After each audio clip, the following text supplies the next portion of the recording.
నేను ముఖ్యమంత్రి గారు మాట్లాడిన స్కూల్స్ విషయం పైన కల్వకుంట్ల కవిత గారు అదేవిధంగా కొంతమంది నాయకులు ఈరోజు ఉదయానికి వెళ్ళి దానిపైన రాజకీయం చేస్తూ విమర్శలు చేసే ప్రయత్నం చేస్తారు.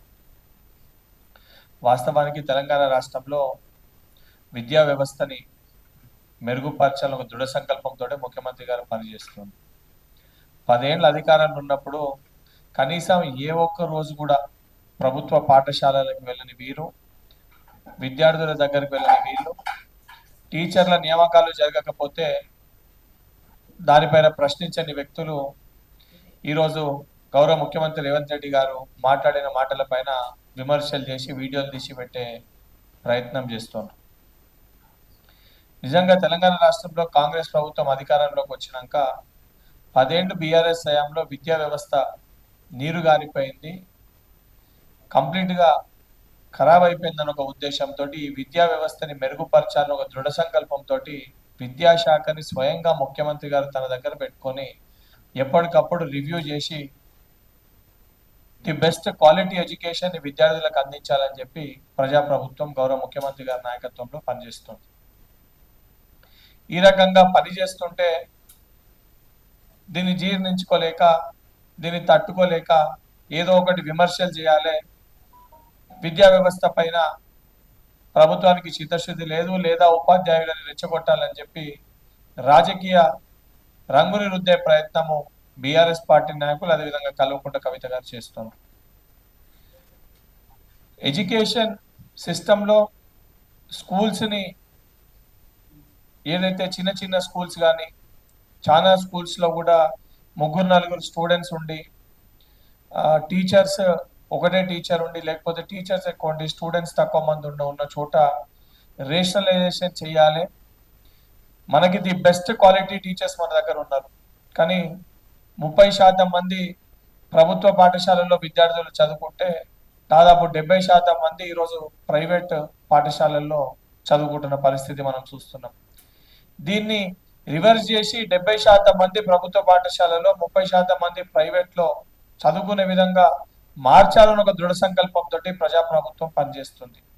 దీనికి ఏదైతే ఫౌండేషన్ విషయంలో కేజీబీవీ సెంటర్స్ని, సిఓ సెంటర్స్ని అంటే దాదాపు 47 కొత్త స్కూల్స్ని ఎస్టాబ్లిష్ చేసి సుమారు 1664 మంది స్టూడెంట్స్ని 2025-26లో ఎన్రోల్ చేయడం జరిగింది. దానితో పాటు కేజీబీవి మోడల్ స్కూల్స్ని రెసిడెన్షియల్ స్కూల్స్లా మార్చడము, దానితో పాటు చీఫ్ మినిస్టర్ గారు ఏదైతే తెలంగాణ పబ్లిక్ స్కూల్ అనే ఒక కాన్సెప్ట్ తీసుకొని వచ్చి 500 కోట్లు తెలంగాణ పబ్లిక్ స్కూల్ని నియమించడానికి 500 కోట్లు ఈ ప్రజాప్రభుత్వము ఏదైతే ఇచ్చి 500 కోట్లు శాంక్షన్ చేసి ప్రతి మండలంలో కూడా శాంపుల్గా 2 పబ్లిక్ స్కూల్స్ని ప్రతి మండలంలో కూడా స్థాపించాలి, ప్రారంభించాలని చెప్పి ఈరోజు ఇబ్రహీంపట్నంలో 6 ఒక మోడల్ స్కూల్ ఆల్రెడీ రెడీ చేయడం జరిగింది. అంటే ప్రైవేట్ స్కూళ్ళకి దీటుగా ప్రభుత్వ పాఠశాలల్ని ది బెస్ట్ వేలో క్వాలిటీ ఆఫ్ ఎడ్యుకేషన్ అందిస్తూ విద్యార్థులకి బ్రేక్ఫాస్ట్తో పాటు పౌష్టికాహారాన్ని, మధ్యాహ్నం భోజనాన్ని కూడా పెట్టాలని ఒక దృఢ సంకల్పంతో ప్రజాప్రభుత్వం పనిచేస్తుంది. సో ఇదేంటంటే స్కూల్స్కి దాదాపు 730 కోట్లు ఈ కరెంట్ అకాడమిక్ ఇయర్ లో మిడ్ డే మీల్ ప్రోగ్రామ్ కూడా ప్రజాప్రభుత్వం ఖర్చు పెట్టింది. 730 crores కూడా శాంక్షన్ చేసింది మిడ్ డే మీల్ ప్రోగ్రామ్ ఈ స్కూల్స్ కాలేజెస్ లో. దానితో పాటు అడిషనల్ గా digital learning curriculum, artificial intelligence కూడా ఇంట్రడ్యూస్ చేశారు టెక్నాలజీ ప్రమోట్ చేయడానికి. ఇదంతా కూడా ఏంటంటే స్కూల్ సిస్టమ్ లో ఈరోజు ప్రైవేట్ కాలేజ్ అదేవిధంగా ఇన్ఫ్రాస్ట్రక్చర్ కూడా క్యూర్ రీజియన్ లో, కోర్ అర్బన్ రీజియన్ లో కూడా సుమారు 1234 కోట్లు developmental works, 17 school complexes, 17 schools upgradation కి 501 అడిషనల్ క్లాస్ రూమ్స్ ని కూడా ఈ ప్రజాప్రభుత్వం అధికారంలోకి వచ్చినాక ఈ డబ్బును కూడా దాదాపు 1234 కోట్లను కూడా శాంక్షన్ చేయడం జరిగింది. వీటి కోసం ఖర్చు పెట్టడం జరుగుతుంది.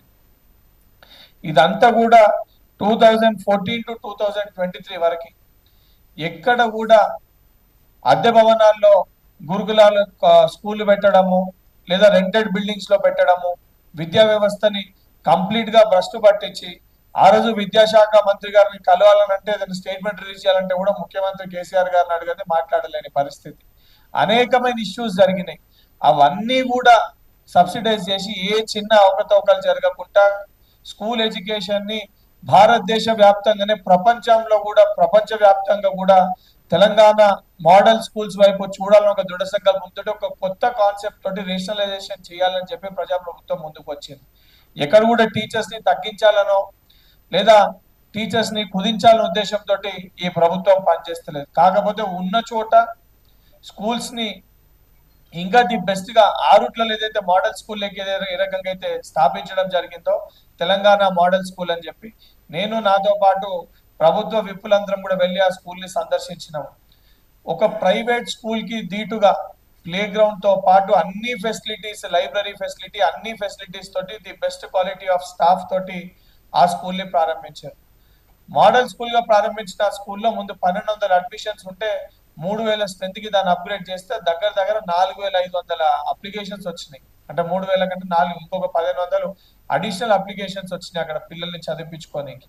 ఆ స్కూల్ ని చూసినాక అప్పర్ మిడిల్ క్లాస్ పేరెంట్స్ కూడా ఆ స్కూల్లో వాళ్ళ పిల్లల్ని జాయిన్ చేయాలని ఒక ఉద్దేశంతో వాళ్ళు కూడా అప్లై చేసుకోవడం జరిగింది. ఈ రకంగా విద్యా వ్యవస్థని మెరుగుపరచాలి, విద్యా వ్యవస్థని బాగా చేయాలనే ఒక ఉద్దేశంతో ముఖ్యమంత్రి గారు మాట్లాడితే దాన్ని వక్రీకరించి ముఖ్యమంత్రి గారు ఏదో టీచర్స్ ని కుదిచ్చేస్తారు లేదా టీచర్స్ ని తక్కువ చేస్తారని చెప్పి దీన్ని తప్పుదోలో తీసుకెళ్లే ప్రయత్నం చేస్తున్నాను. నేను ప్రజలకి అదేవిధంగా టీచర్స్ కి కూడా నేను విజ్ఞప్తి చేస్తున్నా, ఇది విద్యా వ్యవస్థని మెరుగుపరచుకోవాల్సిన బాధ్యత మనందరిపైన ఉంది. విద్యా వ్యవస్థలో the best quality of education కేవలం స్టూడెంట్స్ కి కాదు, దానితో పాటు టీచర్స్ కి కూడా అన్ని ఫెసిలిటీస్, అన్ని సౌకర్యాలని కల్పించాలని ఒక ఉద్దేశంతో ప్రజాప్రభుత్వం పనిచేస్తుంది. ముఖ్యమంత్రి గారి నాయకత్వంలో ఆ రకంగా విద్యా కమిషన్ ని కూడా ఏర్పాటు చేసి వారు కూడా కొన్ని సలహా సూచనలు ఇచ్చారు. వారి యొక్క సలహా సూచనలను కూడా తీసుకొని అందులో ఏది ఫీజిబుల్ గా ఉన్నాయి, ఏదైతే ఆ విద్యా కమిషన్ ఉన్న సలహా సూచనలను ఏ రకంగా ఫీజిబుల్ గా ఉన్నాయి, ఏ రకంగా ఇంప్లిమెంట్ చేయగలుగుతామని చెప్పని కంప్లీట్ ఒక చిత్తశుద్ధితో ఒక ప్రణాళికతోటి ప్రజాప్రభుత్వం పనిచేస్తుంది. దయచేసి ఒక మంచి ఆలోచనతోటి ఒక మంచి ఉద్దేశంతో రేపటి భావి భారత పౌరులుగా మన విద్యార్థులు బాగా మెరుగుపడాలి, బాగా ఇంకా పై స్థానానికి రావాలి, పెద్ద పెద్ద ఉద్యోగాలు వాళ్ళు సాధించాలంటే గ్రాస్ రూట్ లెవెల్లో స్కూల్ ఎడ్యుకేషన్ ని డెవలప్ చేసి స్ట్రెంథెన్ చేయాల్సిన అవసరం ఉంది. ఆ దిశగానే ప్రజాప్రభుత్వం పనిచేస్తుంది. దయచేసి ఏదైతే రాజకీయ ఉచ్చులో కొంతమంది వ్యక్తులు ఏదైతే ఉద్దేశపూర్వకంగా రెచ్చగొట్టి దీన్ని రాజకీయం చేసే ప్రయత్నం చేస్తారో దాంట్లో పడకూడదని చెప్పి విజ్ఞప్తి చేస్తున్నారు. Subscribe us and press the bell icon for more interesting updates.